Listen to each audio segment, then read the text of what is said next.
Hi everyone.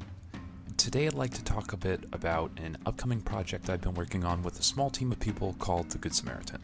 But before I can really dive into what kind of project this is, it's important to take a quick look at the state of early 90s adventure games and their influence on this game. Popularized mostly by LucasArts and Sierra Online, these games were typically based on the player clicking on where they want their character to move, alongside a list of adjectives that allow players to interact with objects, locations, or other characters.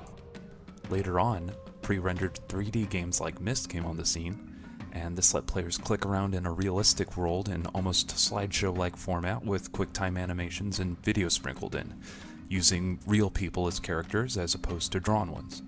Eventually, the two styles melted into one, pre-rendered 3D backgrounds with a character that can be directly controlled in third person.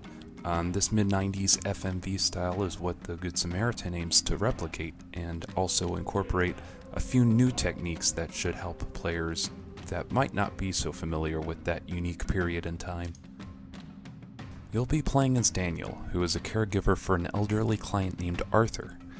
In this very early build of the game, you can see that this is a pretty typical day for Daniel.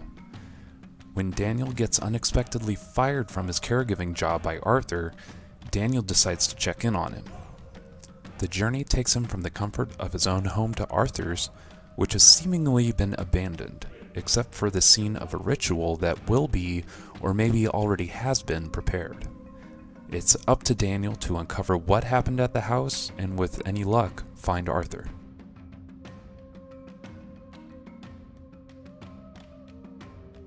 As you can see, the room rotates as Daniel makes his way to the end of the screen, and our hope is that by using this camera swing, it is easier to feel exactly where you are at all times, meaning you won't pop into rooms without knowing exactly where you were coming from. The project is still in its very early stages, but we're hoping to release a demo by January of 2023, and whether that's going to be on Steam or on a separate website is going to be TBA. Anyways, thank you so much for watching, and I hope to have more updates for you very soon.